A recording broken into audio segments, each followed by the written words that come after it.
Bonjour à tous, vous souhaitez établir une facture, mais vous ne savez pas dans quel ordre il faut la faire. Je vais vous expliquer ça sans mal de crâne et vous pourrez copier l'exercice. Comment établir une facture sans mal de crâne?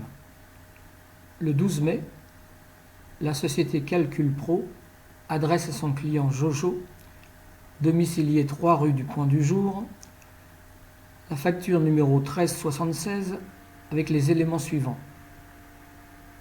3000 calculettes, référence 58 CF6 au prix de 14,80 € hors taxe l'unité.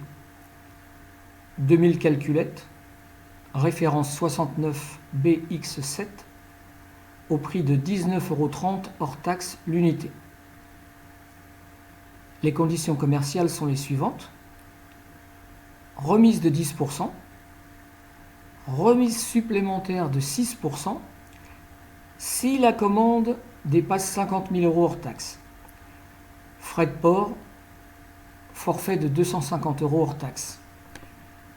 Les conditions pour le règlement: escompte de 1,5% pour paiement comptant ou règlement sous 15 jours.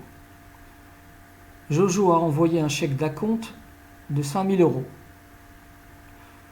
Je précise que ce client paie ses factures au comptant. La TVA est de 20%. Alors, voilà le tableau de la facture telle qu'elle doit être. J'ai mis en bleu les remises, l'escompte, la TVA et le TTC à payer. Et tout en bas, je vous ai expliqué l'ordre dans lequel on calcule. La remise de 10%, la remise de 6%, le net commercial hors taxe, l'escompte puis le net financier hors taxe ajouté aux frais de port, le net TTC sur lequel on déduit l'acompte et enfin le prix TTC. Et j'ai mis les explications pour chaque chiffre. Remise de 10%, exemple 83 000 multiplié par 10% égale 8 300. La remise de 6%, c'est 74 700 multiplié par 6%, ça fait 4 482. Alors je reviens au tableau, et vous avez vu que toutes les explications sont données. Tous les chiffres sont détaillés. Alors le tableau maintenant.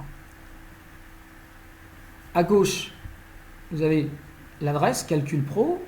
À droite, la facture avec le numéro de facture, la date, le client, les références, la désignation, c'est-à-dire les calculettes, les quantités, 3000 plus 2000, le prix unitaire et le montant total.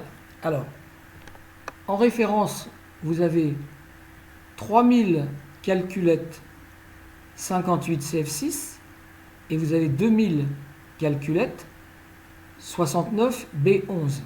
Alors, voilà le premier prix. Et donc, le montant total des 58 CF6, voilà le prix. Donc, 3000 multiplié par 14,80 €, ça nous fait 44 400.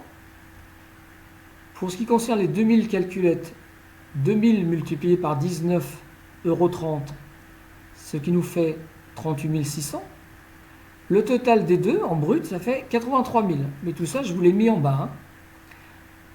Vous enlevez la remise de 10%, qui nous fait 8 300. Alors, je répète comment j'ai trouvé les 8 300. Vous allez en bas. Voilà ce que je vous ai dit. 83 000 multiplié par 10%, ça fait 8 300. On continue. Tous les chiffres sont expliqués. Donc, 83 000 moins 8 300, 74 700. Ensuite, vous faites la remise de 6%. Je vous ai dit comment on faisait. Donc, c'est 4 482. Vous enlevez tout ça, 74 700 moins 4 482. Voilà 70 218 €. Ensuite, il y a l'escompte de 1,5%. Bon, toujours pareil, je vous ai expliqué comment on trouvait 1053,27. Ce qui nous fait un net financier de 69 164. Vous rajoutez 250 € de frais de port. Comme vous le savez, aujourd'hui, tous les livreurs sont des indépendants. Le net hors taxe, ok, voilà, ça nous fait 69 414. N'oubliez pas, tous les chiffres en bas sont expliqués. Vous avez la TVA de 20%, donc vous multipliez par 20%, Et ça vous donne 13 882,95. Le net TTC, ensuite la compte, et voilà le TTC à payer. N'oubliez pas ce que je vous ai dit, tous les chiffres sont expliqués. Voilà. Pour la petite histoire, en ce qui concerne les frais de port, la plupart des gens les mettent à cet endroit-là maintenant. Il y a une petite guéguerre entre les professeurs de lycée et les professeurs de BTS qui ne mettent pas le frais de port au même endroit. Enfin bon, maintenant c'est toujours là, pratiquement. Voilà, je crois que j'ai simplifié au maximum. Dans mon livre Comment réussir la gestion au BTS MCO, j'ai tout vulgarisé de la facturation à la gestion des risques. J'ai mis le programme de gestion du BTS à la portée d'un lycéen de seconde, je crois, et naturellement d'un auto-entrepreneur. Merci.